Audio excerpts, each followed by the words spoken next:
요한복음 11장 5절부터 16절 한 절씩 교독하겠습니다.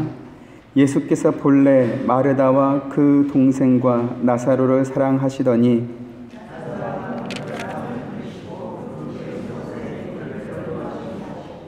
그 후에 제자들에게 이르시되 유대로 다시 가자 하시니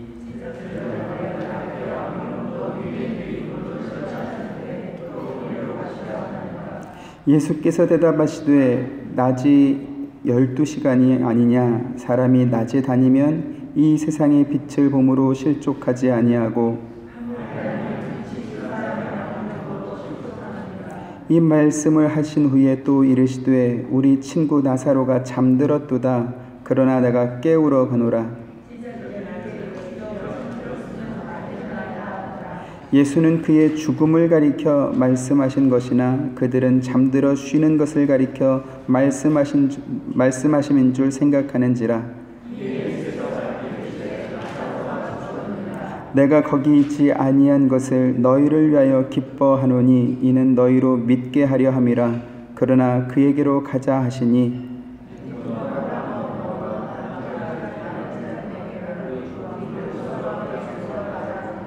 아멘. 예수님께서 나사로가 병들었다라는 소식을 들으셨지만 그곳에 이틀을 더 머무셨습니다. 6절에 나사로가 병들었다 함을 들으시고 그 계시던 곳에 이틀을 더 유하시고 했습니다. 예수님이 머물고 계신 곳은 어디였을까요? 예루살렘에서 날 때부터 맹인이었던 사람을 고치신 후에 바리새인들과 논쟁이 있었습니다. 그리고 사람들이 예수님을 잡으려고 하자 그곳을 떠나서 세례 요한이 세례를 베푸시던 에논 지역으로 가셨습니다. 요한복음 10장 39절 40절에 그들이 다시 예수를 잡고자 하였으나 그 손에서 벗어나 가시니라. 다시 요단강 저편 요한이 처음으로 세례 베풀던 곳에 가사 거기 거하시니 그랬습니다. 지도를 이렇게 좀 보시면요, 갈릴리와 유대 사이에 에논 지역이 있습니다. 그래서 그곳에 가서 머물러 계셨던 것입니다. 아마도 마르다와 마리아는 예수님께서 저 에논 지역에 머물러 계시는 것을 미리 알았던 것으로 생각이 됩니다. 그래서 사람을 예수님께 보내어 우리 오빠가 병들었으니까 좀 와주십시오 부탁을 했겠지요. 재미있는 것은 나사로의 소식을 듣고 이틀을 더 머무셨던 예수님께서 제자들에게 야 이제 우리 나사로 고치러 가자 이렇게 말씀하시지 않고 다르게 말씀하신 것입니다. 7절에 그 후에 제자들에게 이르시되 유대로 가자, 유대로 다시 가자 이렇게 말씀하는 것입니다. 왜 예수님은 병든 나사로에게로 가자 또는 나사로가 살고 있는 베다니로 가자 이렇게 말씀하시지 않고 유대로 가자 이렇게 말씀을 하셨을까요? 다시 지도를 좀 보시면 베다니는요 유대 땅에 있는 게 맞습니다. 밑에 좀 있죠. 근데 베다니 옆에 예루살렘이 있습니다. 예루살렘은 이스라엘의 수도지요. 그리고 그 또 오른쪽 편으로는 여리고가 있습니다. 여리고가 어딘지 아시죠? 출애굽한 이스라엘 백성들이 가나안 땅을 정복해 들어갈 때 가장 처음 맞닥뜨렸던 큰 성 여리고도 있습니다. 근데 굳이 큰 성들도 있는데 또 나사로가 살고 있는 베다니도 있는데 유대로 가자 이렇게 말씀한 것입니다. 예수님의 말씀을 들은 제자들은 얼마 전까지만 해도 저 유대 사람들이 예수님을 잡아서 죽이려고 했는데 왜 그리로 다시 가려고 하십니까? 이렇게 묻습니다. 8절 말씀 현대인 성경으로 보면요, 제자들이 예수님께 선생님 얼마 전에도 유대인들이 선생님을 돌로 치려고 했는데 또 그리로 가려고 하십니까? 이렇게 묻습니다. 만약 예수님께서 나사로에게로 가자 또는 베다니로 가자 그랬다면 제자들도 모두 다 알고 있는 사실이기 때문에 이와 같은 질문을 하지 않았을 것입니다. 그래서 예수님께서 이 땅에 오신 이유가 단지 병든 사람을 고치기 위해서 또는 어떤 아쉬운 문제를 해결해 주기 위해서 오신 것이 아니다라고 여러 번 말씀드린 이유가 바로 여기에 있습니다. 만약 예수님께서 사람들의 병을 고쳐주려고 오신 것이었다면 분명히 나사로가 병든 거 다 알지? 우리 그리로 가자 이렇게 했을 것입니다. 하지만 그것보다 더 큰 이유가 있었기 때문에 나사로도 아니고 베다니도 아니고 유대로 다시 가자 이렇게 말씀한 것입니다. 지난 시간과 그 전 시간에 요한복음이 1부와 2부로 나누어진다 이렇게 말씀을 드렸습니다. 그리고 11장부터는 요한복음의 2부가 시작되는 것이다 이렇게도 말씀을 드렸습니다. 앞서 10장까지 이어지는 1부에서는 유대인들에게 약속되었던 메시아가 바로 예수님이시다. 그리고 예수님께서 세상에 오신 이유가 사람들의 죄를 대신해 죽게 될 속죄 양이시다. 이러한 것을 가르쳐 주었지만 사람들이 예수님의 그 말씀을 이해하지 않고 듣지 않았습니다. 또한 하나님의 아들이신 예수님께서 이 복음의 진리를 아무리 잘 설명해 주어도 그들이 알아듣지 못했을 뿐만 아니라 오히려 돌을 들어서 죽이려고 했던 존재가 바로 인간이었다라고 하는 사실을 10장까지의 말씀을 통하여서 가르쳐 주었습니다. 그래서 요한복음 말씀은 예수님께서 직접 아무리 잘 복음에 대해서 설명해 주어도 사람들은 알아들을 수 없을 뿐만 아니라 그 복음을 스스로의 힘으로 선택할 수 없는 사람이었다라는 것을 거꾸로 증명해 주는 그러한 책이기도 합니다. 그래서 11장부터는 예수님께서 인간들에게 이렇게 말로써 복음을 설득하거나 혹은 인간의 어떤 결심, 내면에 있는 어떤 결심을 끌어내려고 하는 것이 아니고 이미 죽은 인간들을 살리기 위해서 오셨다. 그리고 그 길은 십자가를 지시는 방법밖에 없다라고 하는 그 십자가를 향하는 여정을 보여주고 있는 것입니다. 그리고 그 첫 번째 시간으로 예수님께서 사랑하셨던 나사로를 지금 등장시키고 있습니다. 예수님께서 나사로를 언제 만나러 가십니까? 비록 병들어 있지만 그가 살아있는 동안에 가서 만나시는 것이 아니라 이미 죽은 지 나흘이나 지나서 썩은 냄새가 나는 상태에서 나사로를 찾아가고 있습니다. 일반 종교와 기독교의 차이가 바로 여기에 있는 것입니다. 일반 종교는요, 인간이 터득하고 깨달은 지혜와 어떠한 도, 그리고 그러한 것들을 집약해서 만든 경전 등을 가지고 사람들의 지성을 설득하고 또 감성을 설득해서 이렇게 동의를 이끌어내는 것입니다. 적어도 인간이 이 땅을 살아가면서 마땅히 가져야 될 어떤 도덕적인 교양과 또 이웃을 이해하고 보듬을 줄 아는 그러한 애민의 정신을 고취시키는 데 있어서 종교보다 더 좋은 것이 없습니다. 그것보다 뛰어난 수단이 없습니다. 그리고 그와 같은 도덕적 가치의 가장 정점에 종교인들이 있는 것입니다. 물론 모든 종교인들이 다 그렇다라는 것은 아닙니다. 하지만 적어도 일반적인 사람들의 눈에서 종교인들을 바라볼 때 그럴 것이다 라고 하는 그러한 기대는 있습니다. 세상 모든 사람들이 세속의 욕심을 품고 살 때에 한 걸음 뒤로 물러서서 세상의 욕심을 내려놓는 대신에 인간의 근본적인 가치와 내면 세계에 집중하면서 인간이 동물화되고 맹수화되는 것을 막아주고 중심을 잡아주는 것, 그것이 바로 종교이고 또 종교인들인 것입니다. 하지만 일반 종교의 한계가 무엇입니까? 일생 동안 수련을 하고 수양을 하고 도를 닦아도 인생의 근본 문제인 생로병사의 문제를 풀 수 없다라는 것입니다. 태어나고 죽는 것, 늙고 병들고 하는 이러한 것들을 종교의 힘으로 컨트롤할 수가 없는 것입니다. 무엇보다도 죽음 이후의 문제를 해결할 방법이 없습니다. 왜 그렇습니까? 애초에 그와 같은 문제는 피조물인 인간에게는 해결 방법이 없기 때문에 그렇습니다.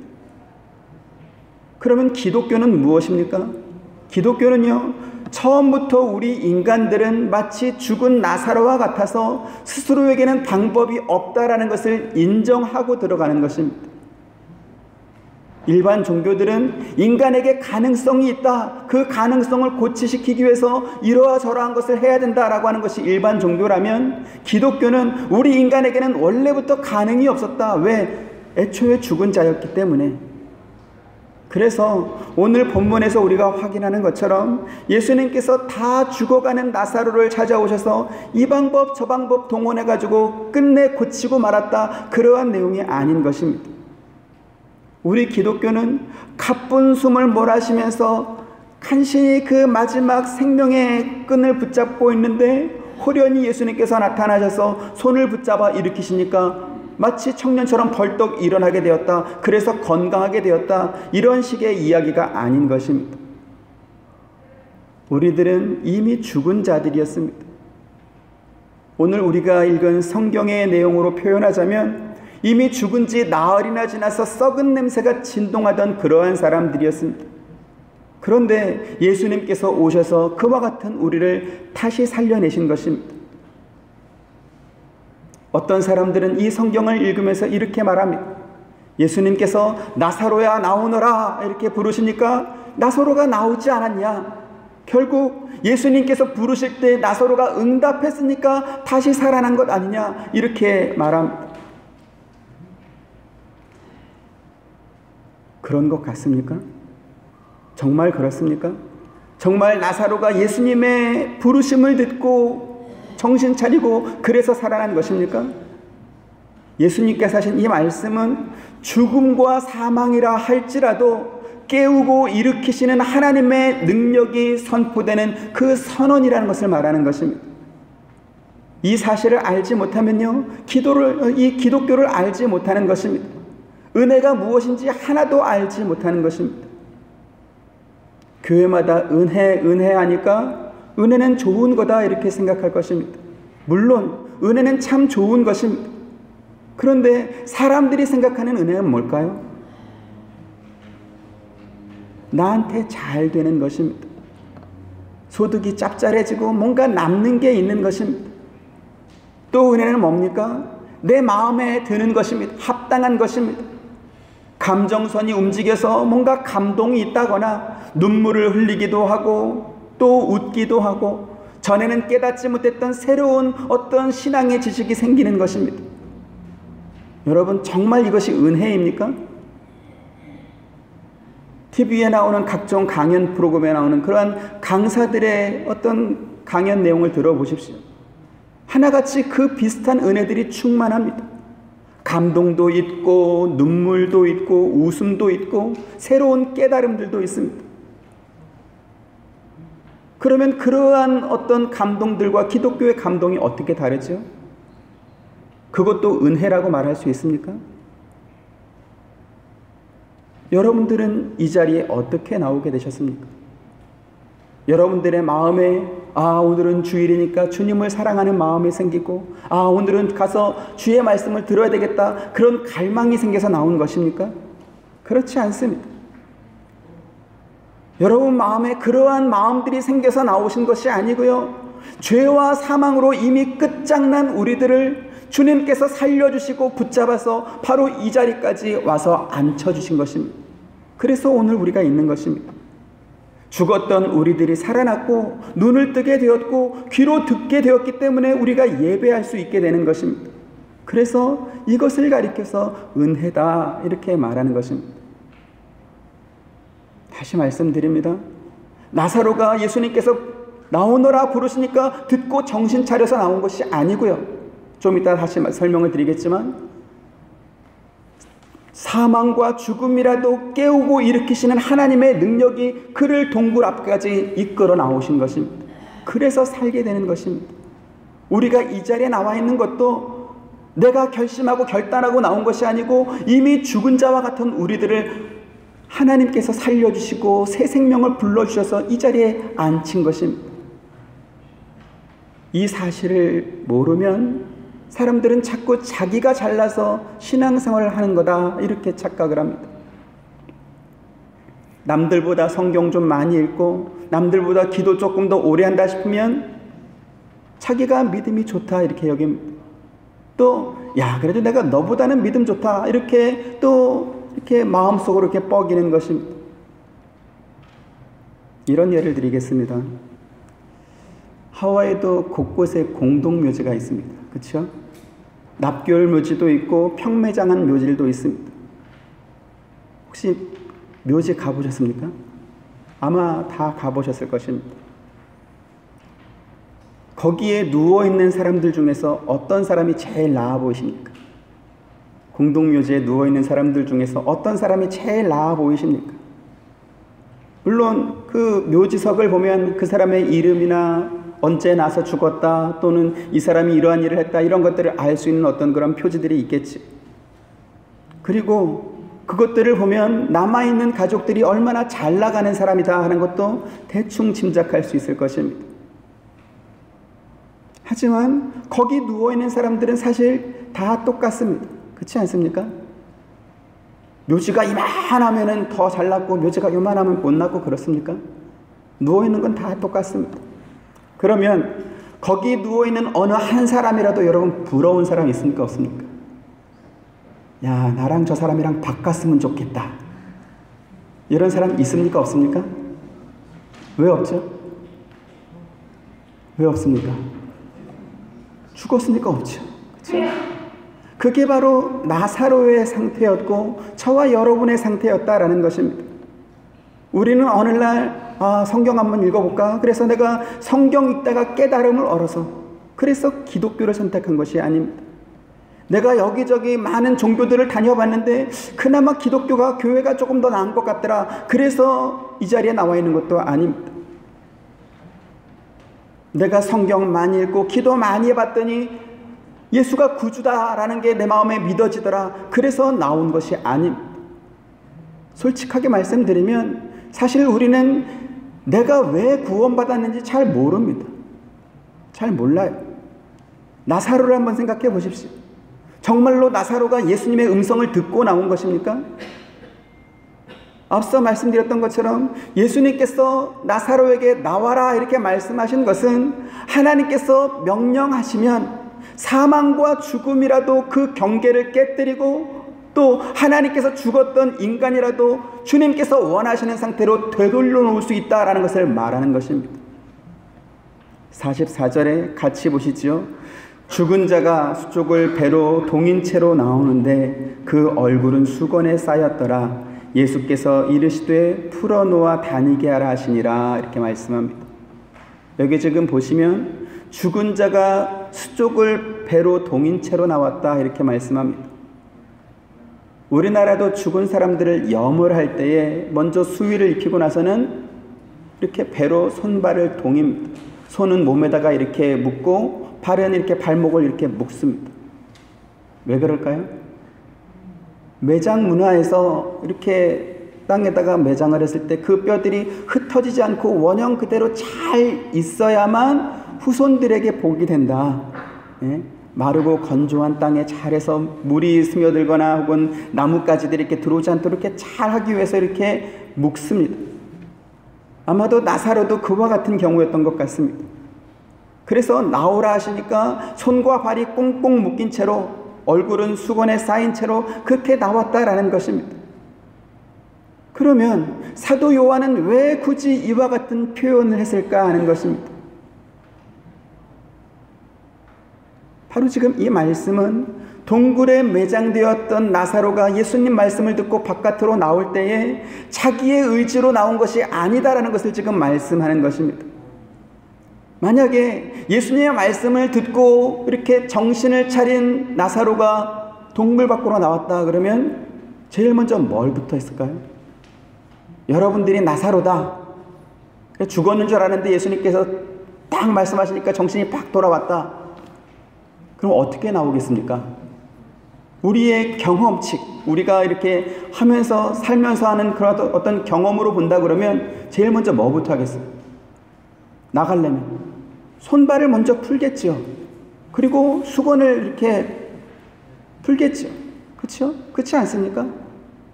거기가 어딘 줄 알고 가겠습니까? 어디가 이쁜 줄 알고 먼저 이렇게 풀을 것입니다.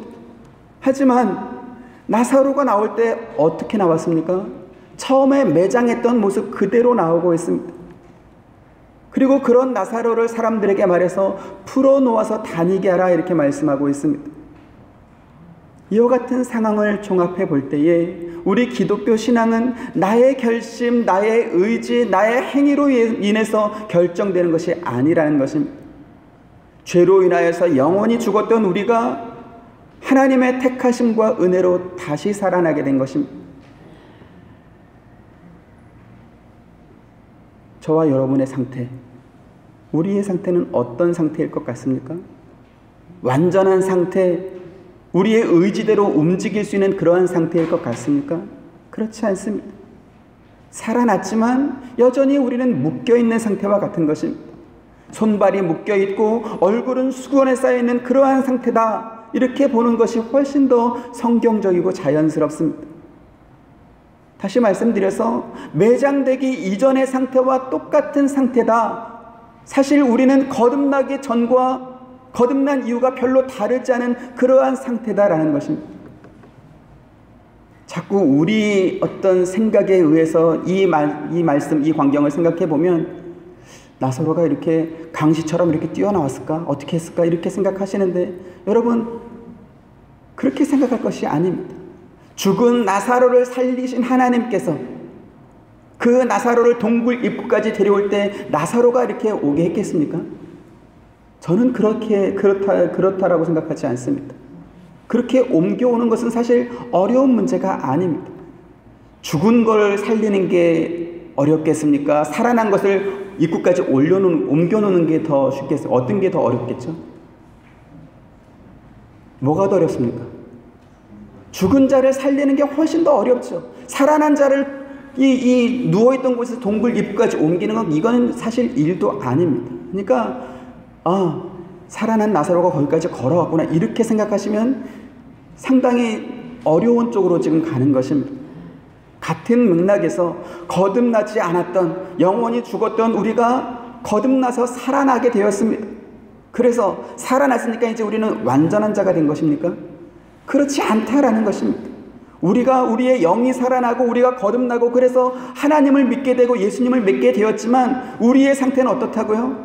여전히 얼굴은 수건에 쌓여있고 온몸은 이렇게 꽁꽁 묶인 상태와 같다라는 것입니다. 그러한 의미에서 교회 다니는 사람이 왜 저러냐? 하나도 안 착하네. 실망했네. 믿지 않는 사람이 훨씬 더 나은 것 같으네. 이러한 말씀을 듣게 되는 경우가 있을 것입니다. 이상한 것입니까? 당연한 것입니까? 당연한 것입니다. 그걸 어렵게 생각하시면 안 돼요. 당연하다. 왜 그렇습니까? 죽었다가 이제 다시 살아난 사람들은 생명은 다시 돌아왔는지 모르겠지만 아직 몸은 이렇게 묶여있는 상태 그대로이기 때문에 그렇습니다. 심지어 나사로의 동생이 예수님께 뭐라고 말하고 있습니까? 죽은 지 오래되어서 썩은 냄새가 난다, 이렇게 말하고 있지 않습니까? 그러면 우리들의 상태는 어떤 상태였겠죠? 우리들도 역시 마찬가지로 죽은 지 오래되어서 썩은 냄새가 나는 그러한 상태였다라는 것입니다. 신앙생활을 조금 오래 했다는 사람들이 자주 착각하는 것이 있습니다. 그게 뭐냐면 자기는 믿음이 너무 좋아서 마음도 착하고 오류도 없고 실수도 없고 잘못한 일은 전혀 하지 않는, 죄짓지 않는 그러한 사람이다, 이렇게 생각하는 것입니다. 착각입니다. 그건 당신 생각입니다. 그렇지 않습니다. 우리 모두는 원래 썩어서 냄새가 나는 그러한 상태였습니다. 하지만 그리스도 예수의 대속의 은혜로 말미암아 다시 살아나게 된 것입니다. 그리고 다시 살아났기 때문에 이제는 우리 몸에서 썩은 부분, 냄새나는 부분을 하나씩 제거해 가고 있는 것입니다. 손과 발을 묶고 있는 것을 풀고 얼굴을 둘러싼 이 수건을 제거해 나가는 것이 바로 신앙생활의 과정인 것입니다. 그 과정에 있어서 좀 더 많이 풀어낸 사람들이 있을 것이고 아직 덜 풀린 사람의 어떠한 그런 차이는 있을지 모르겠습니다. 하지만 근본적으로 우리가 이미 죽어서 썩어서 냄새나는 사람이었다라는 사실은 변하지 않는다라는 것입니다. 이런 예를 좀 드리겠습니다. 지금이야 화장실이 아주 좋지만 옛날 화장실은 들어가는 것 자체가 곤욕이었습니다. 그렇죠?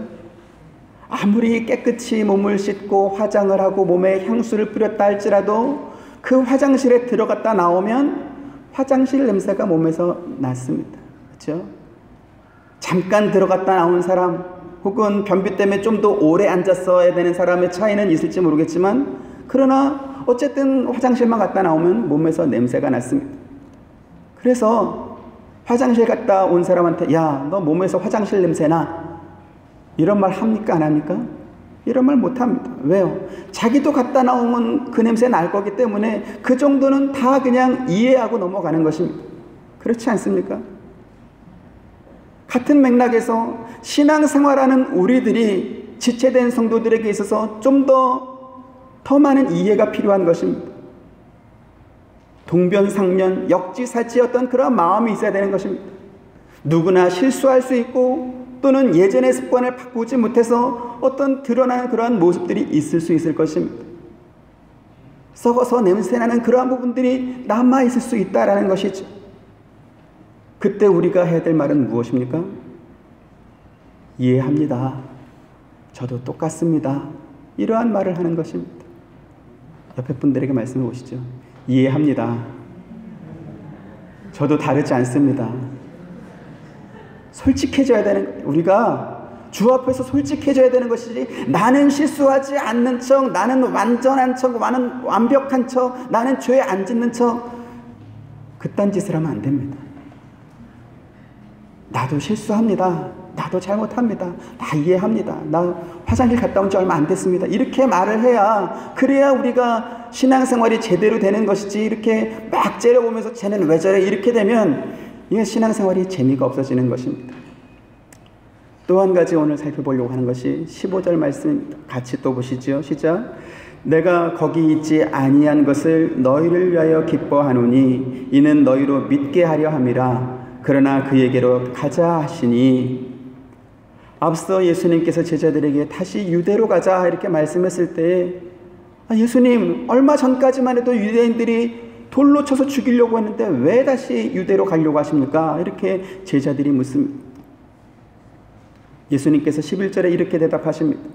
이 말씀을 하신 후에 또 이르시되 우리 친구 나사로가 잠들었도다. 그러나 내가 깨우러 가노라. 제자들이 이해가 안 되죠. 굳이 잠자고 있는 나사로를 깨우기 위해서 목숨 걸고 유대까지 가야 될 이유가 무엇입니까? 이해가 안 되는 것입니다.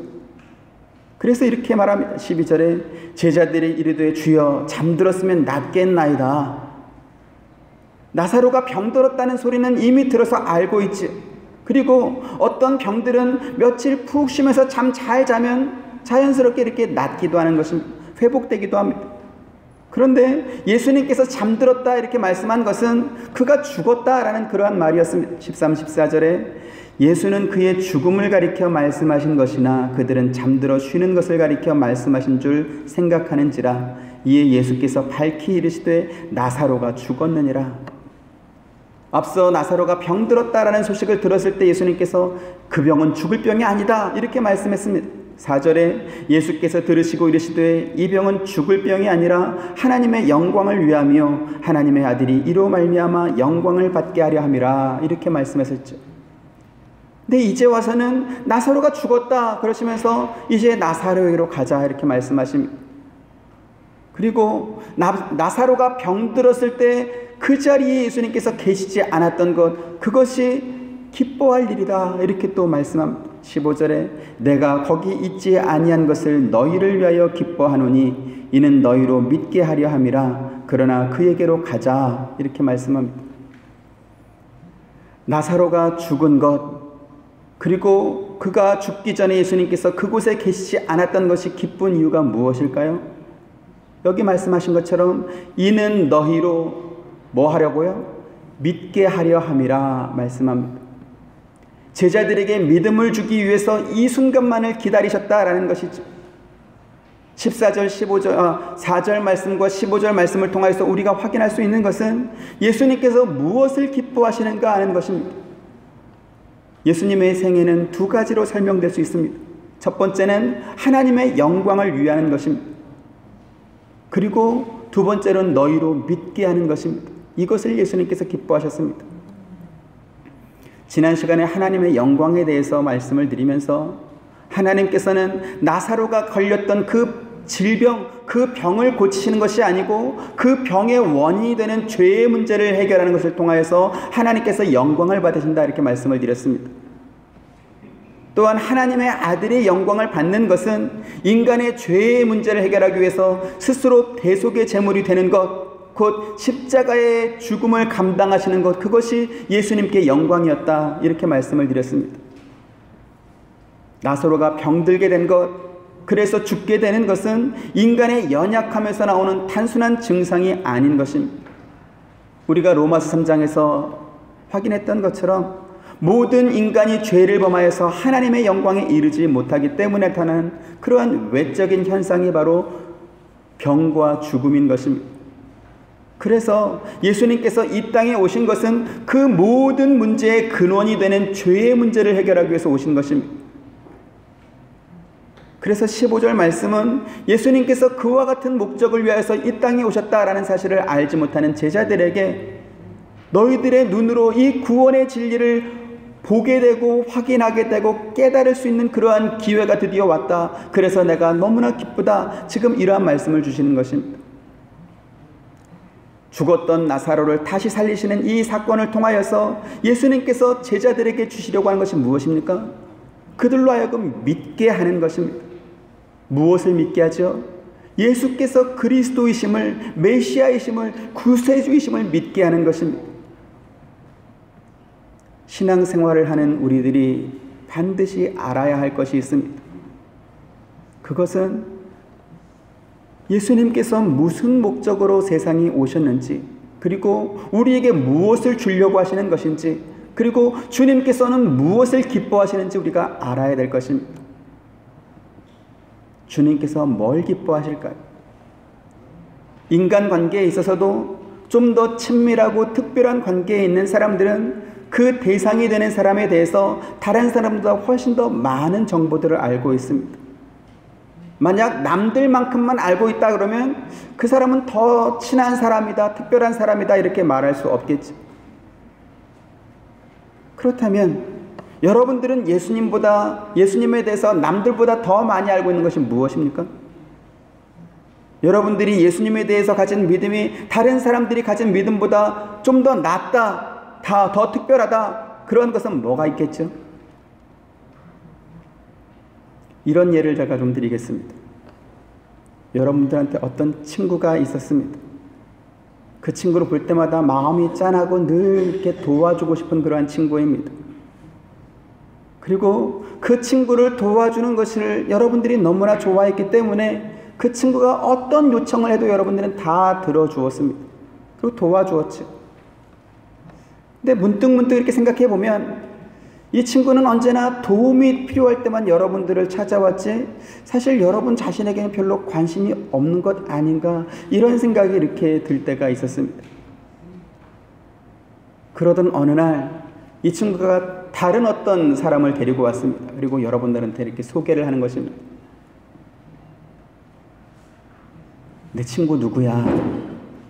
이 친구 정말 착하고 정말 너무 좋은 친구야. 내가 어떤 부탁을 해도 한 번도 거절하지 않고 다 들어줘. 아마 너도 이 친구랑 사귀면 네가 원하는 모든 걸 이 친구가 다 해줄 거야. 왜냐하면 너무 착하거든. 그리고 결정적으로 돈이 많아. 여러분은 이 친구가 어떤 친구라고 생각이 되십니까? 정말 여러분과 친밀한 것입니까? 아니면 여러분을 이용한 것으로 생각이 되십니까? 그리고 그러한 목적으로 누군가를 소개받는다면 그렇게 소개받는 사람이 많았으면 좋겠습니까? 아닌 것 같습니까? 얘가 너무 어렵나요? 좀 무슨 말을 하는가 잘 모르시는 것 같은데.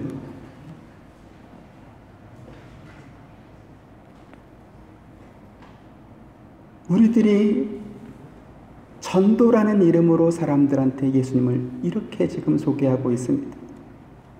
예수만 잘 믿으면 복받아, 성공해, 잘 될 거야, 만사형통할 거야. 이 친구 착하고 돈 많아서 뭐든지 부탁만 해봐 다 들어줄 거야 이러면서 데리고 왔다니까요. 그 친구 자체에 대해서는 관심이 없고 하여간 뭔가 뜯어먹을 게 있다 이 소리 아니에요. 오늘 본문에서 예수님께서 우리에게 이렇게 말씀하고 있습니다. 내가 이것을 기뻐한다. 자, 그러면 우리가 예수님과 정말 친밀한 관계라면 적어도 예수님께서 내가 이것을 기뻐한다라고 하는 이 말씀 정도는 우리가 기억해야 되지 않겠습니까? 그리고 이 말씀을 여러분들 밑줄을 끄시고 별표를 한 3개 정도 해놓으시고 꼭 기억하시길 바랍니다. 왜냐하면 제가 이제 성경을 봤을 때 복음서 전체에서 내가 이것을 기뻐한다라고 말씀하신 것이 여기 유일합니다. 요한복음 11장 15절에서 유일하게 내가 이것을 기뻐한다 이렇게 말씀하고 있습니다. 만약 우리가 이 정도 예수님에 대한 정보도 없고 지식도 없다면 우리가 예수님에 대해서 내가 예수님을 믿는다, 잘 안다, 예수님을 사랑한다 이렇게 말할 수 있겠습니까? 우리가 누군가를 위하고 사랑한다고 할 때 비록 그 사람으로부터 우리가 받은 것이 별로 없지만 그러나 그 사람이 좋아하는 것, 그 사람이 기뻐하는 것을 이렇게 신경 써서 해줄 것입니다.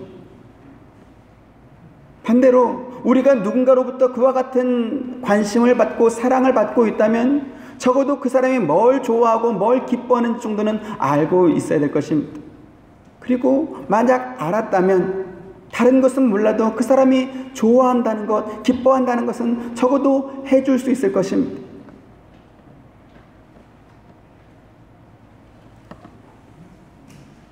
우리 김희정 집사님 계십니까? 우리 성중이가 여자친구를 데리고 왔습니다. 완전히 폭 빠졌습니다. 성중이가 이 여자친구한테. 그리고 여자친구가 무슨 말을 해도 다 해주는 성중이가. 그럴 것 같아요. 우리 성중이는 무슨 말을 해도 다 해줘. 어느 날 이제 관찰을 오래 했는데 어느 날 이제 친구를 데리고 집에 왔는데 성중이가 여자친구한테 나 이거 너무 좋아해. 나 이거 기뻐해. 여자친구가 나 이거 좋아해. 나 이거 오빠 나 이거 해줘.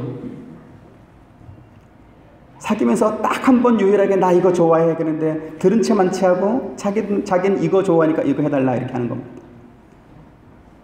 엄마로서 어떨 것 같습니까? 우리 김 집사님. 늘 해달라는 거 성중이가 다 해주는데 딱 한 번 나 이거 좋아했는데 들은 채만 채하는 거예요. 관심도 없어 하는 거예요. 계속 사귀라 하겠습니까? 다시 한번 생각해 보라 하겠습니다. 아마 우리 김종희 집사님도 성중이랑 마음이 비슷해서 말을 못할 것 같아요. 저 같으면 다시 생각해 봐라. 넌 예수님이 아니다 그럴 것 같아요. 예수님께서 기뻐하신다라고 말씀한 것이 무엇입니까? 죽은 나사로를 다시 살리는 것으로 자기의 실력을 증명하게 되어서 그래서 기뻐한다라는 것입니까? 아니면 죽은 나사로가 다시 살아나는 것을 사람들이 보고 깜짝 놀랄 것을 또 그 사람들이 어떤 표정과 어떤 그런 반응이 기대된다 그런 것입니까? 아니죠. 예수님께서 기뻐하시는 것은 제자들로 하여금 믿게 하려는 것, 그것이 기쁘다라는 것입니다. 죽은 지 나흘이나 지나서 이미 부패해가지고 썩은 냄새가 나는 이 나사로를 다시 살리는 기적을 통하여서 인간의 죄를 대신하여서 죽으시고 다시 부활하실 그 예수님이라는 것을 믿게 하는 것, 그들의 마음 가운데 믿음이 다시 생길 것, 그것을 생각하니까 내가 너무 기쁘다라는 것입니다. 한 번 기적을 통하여서 단지 죄와 또 지옥의 형벌에서 꺼내시는 것뿐만 아니라 제자들과 그곳에 모인 사람들로 하여금 그리스도로 오신 예수님에 대한 자발적인 믿음을 갖게 해주기 위해서 그것을 기쁘다 또 이렇게 말씀하는 것입니다. 예수님께서 나사로를 다시 사실 때 하나님께 이러한 기도를 드립니다. 41, 42절에 돌을 옮겨 놓으니 예수께서 눈을 들어 우러러 보시고 이르시되 아버지여 내 말을 들으신 것을 감사하나이다. 항상 내 말을 들으시는 줄을 내가 알았나이다. 그러나 이 말씀을 하옵는 것은 둘러선 무리를 위함이니 곧 아버지께서 나를 보내신 것을 그들로 믿게 하려 함이니이다. 이렇게 기도합니다. 오늘 본문 외에도 마가복음 5장에서는 회당장의 죽은 딸, 그 딸을 살렸습니다. 누가복음 7장에서는 과부의 죽은 아들이 상여를 메고 나올 때 그 죽은 아들을 살리셨습니다. 그런데 그때는요, 오늘 본문처럼 예수님께서 따로 기도하지 않고 그냥 말씀으로만 살리셨습니다. 하지만 오늘 본문에서는 하나님께 기도하면서 하나님 항상 내 말을 들으시는 것을 안다, 그래서 감사한다 그러면서 둘러선 무리를 위하여서, 또 하나님께서 예수님을 보내신 것을 믿게 하기 위해서 나사로를 살리길 원한다, 이러한 기도를 지금 하고 있는 것입니다. 예수님의 관심, 예수님께서 기뻐하시는 것이 무엇인지에 대해 지금 말씀드리고 있습니다. 나사로의 사건을 통하여서 예수님께서 정말로 우리들에게 주려고 하는 것이 무엇입니까? 인간들의 반응이 놀라고 환호하고 그러한 것입니까? 그렇지 않습니다. 인간을 위하여서 하나님께서 예수님을 보내셨다라는 사실을 믿게 하는 것, 그것을 내가 기뻐한다라는 것입니다. 이 믿음은 단순히 어떤 정보에 대해서 신뢰할 만하다, 내가 그 정보를 좋아한다, 그런 것이 아닌 것입니다. 하나님께로부터 도망갔던 우리의 마음이 항복하고 돌아오는 것, 또 우리의 도망간 짐승들을 회복해서 하나님 앞에 무릎을 꿇리는 것, 그것을 기뻐하는 것입니다.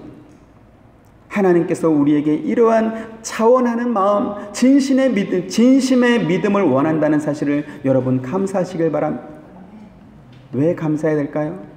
하나님께서는 얼마든지 당신이 가진 전능한 능력으로 우리의 의지와는 상관없이 우리를 무릎 꿇리고 굴복시킬 수 있을 것입니다. 하지만 하나님께서 그러한 방법을 사용하지 않습니다. 하나하나 보여주시고 확인시켜 주시면서 스스로 자발적으로 돌아오게 하는 것입니다. 기적이나 어떠한 능력을 보고 환호하게 하거나 아니면 하루도 일관되게 유지하지 못하는 우리 인간의 감정에 맡겨놓지 않는 것입니다. 어떤 때는 막 뜨겁고 어떤 때는 감격스럽고 눈물을 흘리다가 또 어떤 때는 확 돌아서고 하는 그러한 우리의 움직이는 감정에다가 믿음을 넣어놓지 않고 그러한 것들을 따라서 있고 없고를 확인하게 하지 않는 것입니다. 하나님께서 원하시는 것은 우리들의 마음인 것입니다. 진심으로 하나님께 돌아오는, 인격적으로 신뢰하는 그 믿음인 것입니다. 그래서 그분의 다스림에 순종하시길 원합니다. 그것이 바로 죽은 나사로를 살리신 이 기적을 통하여서 주님께서 저와 여러분에게 주길 원하시는 그러한 예수님의 마음이고 또한 기쁨인 것입니다. 예수님께서 원하시는 것, 예수님께서 기뻐하는 것이 무엇이라고요? 우리의 믿음인 것입니다. 그 능력이 아니고 예수님에 대한 그 믿음, 하나님께서 우리를 위하여서 예수님을 보내주셨다, 그 예수님께서 우리의 죄를 대신하여서 십자가에서 죽으셨다, 죽으신 예수님께서 장사된 주님께서 다시 살아나셔서 우리에게 부활과 영생의 소망을 주셨다라고 하는 이 사실을 믿게 하는 것, 이것이 예수님께 유일한 기쁨이다라는 것입니다. 그리고 이 예수님의 기쁨, 또 주님께서 주길 원하셨던 그 믿음이 저와 여러분, 우리 하와이 서부 장로교에 있기를 주님의 이름으로 축원드립니다.